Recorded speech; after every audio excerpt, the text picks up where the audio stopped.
বর্তমান সময়ে অনেক ছেলেমেয়ের কাছে প্রেমটা অনেকটাই খেলার মতো, ইচ্ছে হলেই খেলবে আর ইচ্ছে শেষ খেলাও শেষ। তবে এরই মাঝে রয়েছে কিছু ব্যতিক্রম ধর্মীয় প্রেম, সফল এবং নির্ভেজাল প্রেমের উপত্যকান। এমনই একটি সফল এবং নির্ভেজাল প্রেমের গল্প শোনাবো আজ আপনাদের। তাহলে চলুন জেনে নেওয়া যাক।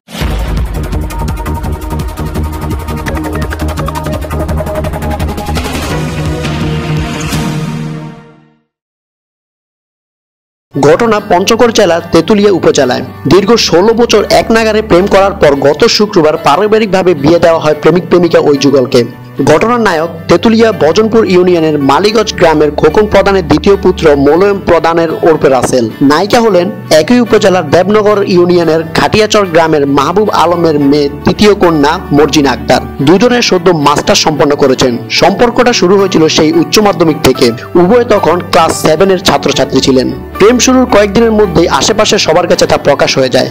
তবে তাদের মিত্রা কেউ বাধা দিতে আসেনি, না কোনো সহপাঠী, না শিক্ষক, না কোনো অভিভাবক। প্রতিদিন স্কুলে যাওয়া আসা, একসাথে মাঠে বসে দীর্ঘক্ষণ গল্প করা, ঘুরে বেড়ানো, ভালোভাবেই তাদের দিন কেটে যায়। মাঝে মাঝে ঝগড়াও হতো, আবার মিলনও হয়ে যেত। এরপর পরিবার থেকে আসে কঠিন নির্দেশ, জুড়ে দেওয়া হয় শর্ত। সম্পর্ক মেনে নেওয়া হবে, তবে উভয়কে ভালোভাবে লেখাপড়া শেষ করতে হবে। এরপর থেকে শুরু হয় তাদের নতুন অধ্যাবসায়, প্রেমের সাথে সাথে সমান্তরাল চলে লেখাপড়া। রাসেল মাধ্যমিক পাশ করে ভোজনপুর ডিগ্রি কলেজ থেকে উচ্চ মাধ্যমিক, দিনাজপুর আইন কলেজ থেকে LLB এবং রংপুর কারমাইল কলেজ থেকে মাস্টার সম্পন্ন করেন। অপরদিকে মর্জিনা উচ্চ মাধ্যমিক পাশ করে রাসেলের সঙ্গে একই কলেজ থেকে উচ্চ মাধ্যমিক অনার্স মাস্টার সম্পন্ন করেন। দুজনেই তাদের জীবনের লক্ষ্য ও প্রেমকে সার্থক করে লক্ষ্য করেছেন এক অটুট জুটি। তাই মাস্টার্স পাশের পরপরই অভিভাবকরা তাদের প্রতিশ্রুতি পূরণ করেছেন, দিয়েছেন তাদের পারিবারিক স্বীকৃতি। মহা ধুমধাম ও অসাধারণ প্রেমের জুটির বিয়ে সম্পন্ন হয়েছে। ভজনপুর এলাকার মইনুল ইসলাম সরকার বলেন, তারা ঘন্টার পর ঘন্টা মাঠে বসে গল্প করত, কেউ তাদের বিরক্ত করত না। পারলে কেউ কেউ তাদের জন্য বাদাম, চানাচুর ইত্যাদি কিনে দিয়ে আসতো। ভজনপুর ডিগ্রি কলেজের অধ্যক্ষ শরীফুল ইসলাম বলেন, তারা দুজনেই নিয়মিত কলেজে আসতো। তাই শিক্ষকদের জন্য যখন নাস্তার ব্যবস্থা করা হতো, তখন তাদের জন্য নাস্তার ব্যবস্থা করা হতো। কারণ ক্লাস শেষে তারা বিকেল পর্যন্ত মাঠে বসে গল্প করত। ওদের বিয়ের খবর শুনে আমাদের খুবই ভালো লাগলো। রাসেলের পিতা খোকন প্রধান বলেন, আমরা কখনোই তাদেরকে বাধা দেইনি। ওরা দুজনে আমাদের শর্ত পূরণ করেছে, তাতে আমরা খুব খুশি হয়েছি। নায়িকা মর্জিনা বলেন, আমরা দুজনে মিলেমিশে থাকার চেষ্টা করতাম সব সময়। ছোট থেকে কেউ আমাদেরকে বাধা দেয়নি। সবাই আমাদের পবিত্র প্রেমকে স্বীকৃতি দিয়েছে।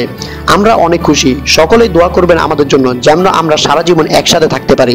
ঘটনার প্রধান রাসেল বলেন, আমরা এই দীর্ঘ সময় মানুষের নানা কথা শুনে এসেছি, কিন্তু ও আমাকে সব সময় লেখাপড়ার জন্য উৎসাহিত করত, সাহস যোগাতো।